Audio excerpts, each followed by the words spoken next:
पिछले कुछ दिनों से उत्तर प्रदेश का बरेली तनाव की सुर्खियों में रहा। आई लव मोहम्मद विवाद को लेकर जुमे की नमाज के बाद जो हिंसा और तनाव पैदा हुआ, उसने न सिर्फ कानून व्यवस्था को चुनौती दी, बल्कि हमारे आपसी भाईचारे और सद्भाव को कमज़ोर करने की भी कोशिश की। जी हाँ दोस्तों, माहौल ऐसा बना कि योगी सरकार को कड़ा एक्शन लेना पड़ा। साजिशकर्ताओं की 250 करोड़ की संपत्ति सील हुई और मौलाना तोक़ीर रज़ा समेत 80 से ज़्यादा गिरफ्तारियां हुई। इस तनावपूर्ण माहौल में ऑल इंडिया मुस्लिम जमात के राष्ट्रीय अध्यक्ष मौलाना शहाबुद्दीन रिजवी बरेलवी ने समाज को एक बेहद ज़रूरी और स्पष्ट संदेश दिया है। उनका संदेश बताता है कि असली मोहब्बत क्या है। बिस्मिल्लाहिर्रहमानिर्रहीम। जुमे की कल नमाज है और मैं यही तमाम मुसलमानों से अपील कर रहा हूँ कि जुमे की नमाज बहुत एहतमाम के साथ पढ़ें और नमाज पढ़ने के बाद सीधे अपने घर जाएं और या अपने कारोबार में लग जाएं। और बिलखुसूस नौजवान भीड़ का हिस्सा न बने। अगर कोई व्यक्ति ऐलान करता है या कोई संगठन बुलावा भेजता है तो कतन भीड़ का हिस्सा न बने। बरेली में पिछले जुमे के दिन जो घटना हुई वो बेहद अफसोसनाक थी। कल फिर जुमे की नमाज अदा की जाएगी। ऐसे में मौलाना साहब का ये संदेश न केवल पुलिस की अपील को मजबूती देता है, बल्कि ये भी बताता है कि असली भाईचारा क्या होता है।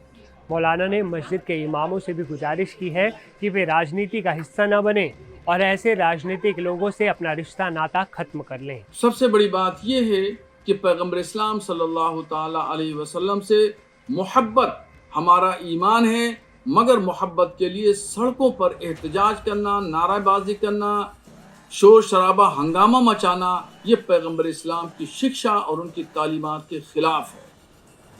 पोस्टर छापे जा रहे हैं, होर्डिंग लगाई जा रही है, दीवारों पर चिपकाया जा रहा है, बारिश हो रही है, टूट फूट के वो नाम मोहम्मद सल्लल्लाहु अलैहि वसल्लम नीचे गिर जा रहा है। ये सरासर बेअदबी है और पैगम्बर इस्लाम की नाम मुबारक की बेहुरमती है। इससे मुसलमान बचें।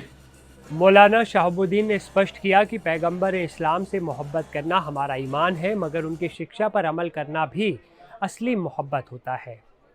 पोस्टर व बैनर सिर्फ एक दिखावा है। इस्लाम के इतिहास में पैगंबर ने टकराव की नीति कभी नहीं अपनाई थी, बल्कि हमेशा समझौता किया और बातचीत से मसले का हल निकाला।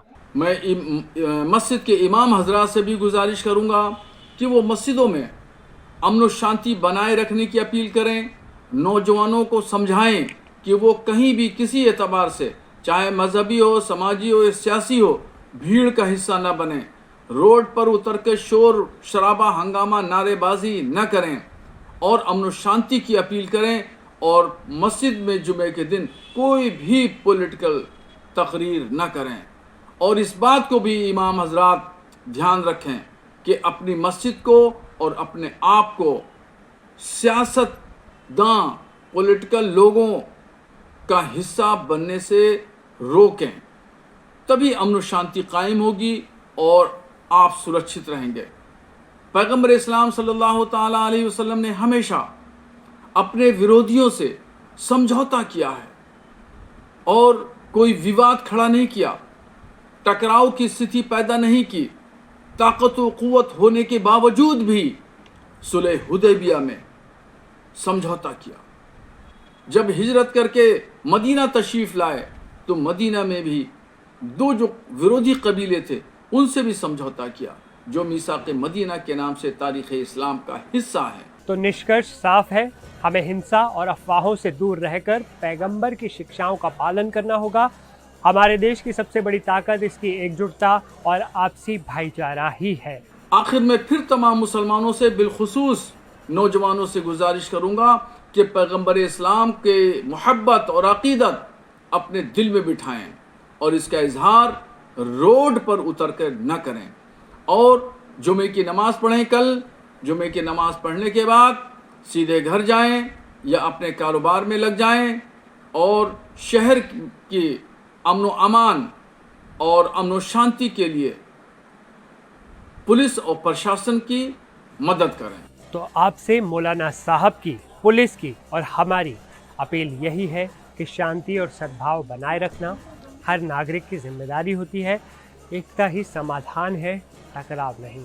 इसलिए किसी के बहकावे और बरगलाने में बिल्कुल ना आइएगा, और अगर कोई आपको भड़काता है तो उसकी जानकारी सीधे पुलिस को दीजिए, क्योंकि ऐसा शख्स आपका हमदर्दी कभी नहीं हो सकता।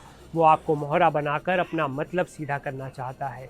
इस वीडियो को ज़्यादा से ज़्यादा शेयर ज़रूर कीजिए ताकि शांति का संदेश हर घर तक पहुंच सके। मिलते हैं अगले वीडियो में, तब तक के लिए नमस्कार और अपना बहुत ध्यान रखिएगा।